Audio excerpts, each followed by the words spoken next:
हरिओम. लाओत्सेचा ताओबोध. योगदास श्री जयगणेश जोशी यांचे प्रवचन. ब्रिगंडेज. If I were possessed of austere knowledge, walking on the main path of Tao, I would avoid the bypaths. The main path is easy to walk on, yet people love the small bypaths. The official courts are spick and span, while the fields go unfilled, and the people's granaries are very low. Yet, clad in embroidered gowns, and carrying fine swords, surfeited with good food and drinks, they are splitting with wealth and possessions. This is to lead the world towards brigandage. Is it not the corruption of Tao? दरोडेखोरी. जर मला तपश्चर्यापूर्तीने परमज्ञान प्राप्त झाले तर मी परम ताओ मार्ग अनुसरून दुय्यम मार्गावरून चालणे बंद करीन किंवा टाळीन. परममार्ग अनुसरणे वास्तवात सोपे आहे, तरीही लोक दुय्यम मार्ग पसंत करतात. सरकारी दालने पहा कशी चकाचक आहेत, परंतु शेते कित्येक कालावधी पेरलेले नाहीत आणि त्यामुळे लोकांची धान्य कोठारे खाली आहेत.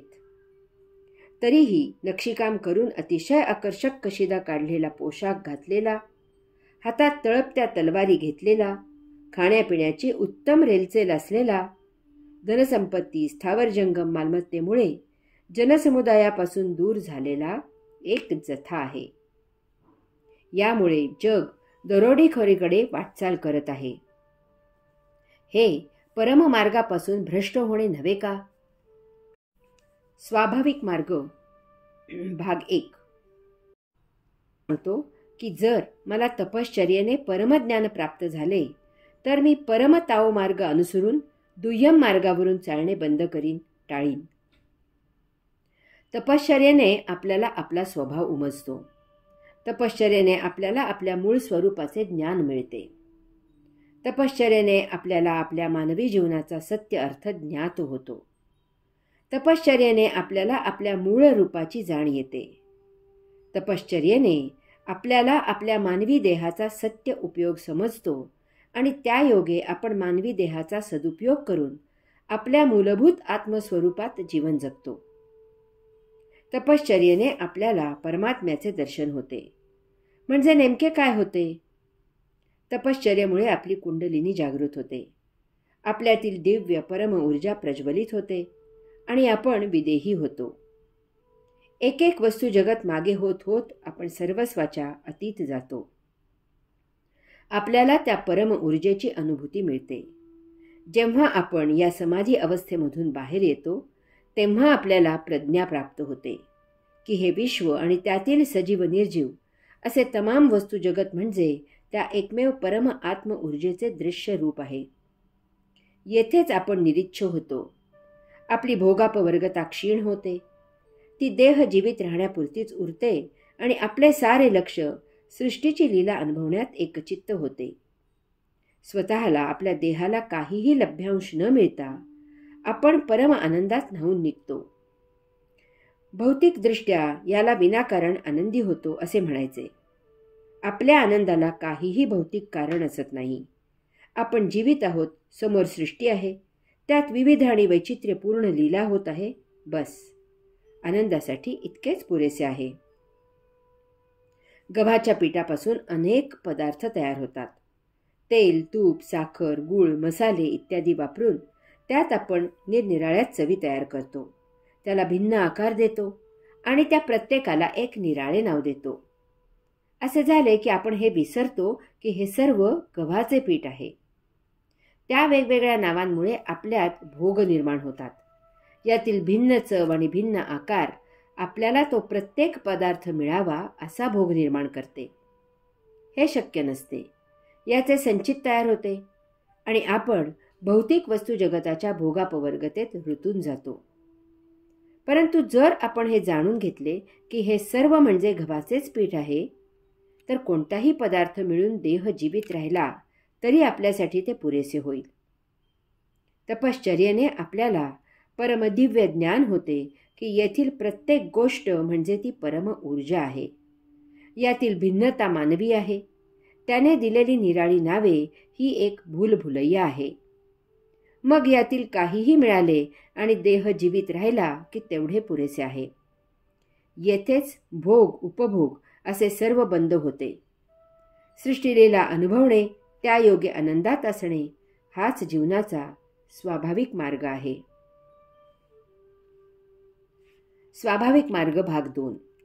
लाओ त्से सांगतो की जर मला तपश्चर्येने परमज्ञान प्राप्त झाले तर मी परम ताओ मार्ग अनुसरून दुय्यम मार्गावरून चालणे बंद करीन, टाळीन.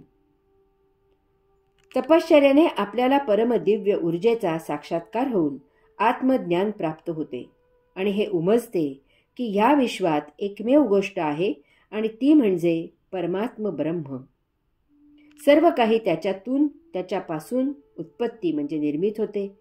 त्याच्यामुळे ते काही काळ टिकते म्हणजे स्थिती आणि काही कालावधीनंतर ते त्यातच विलीन होते म्हणजे लय.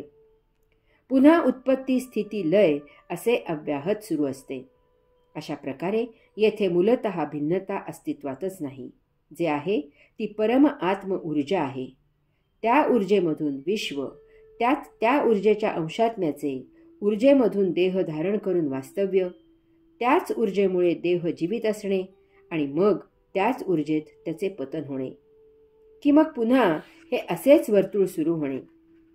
यात भेद आहेच कोठे? यावरून आपण स्वभाव उमजून घ्यायचा आहे.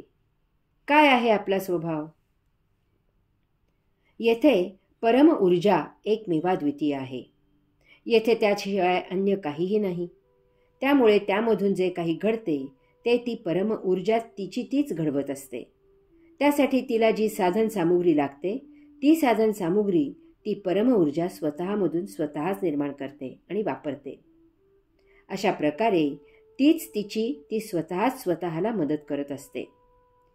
त्यामुळे अर्थातच ती परम ऊर्जा स्वयंभू आहे.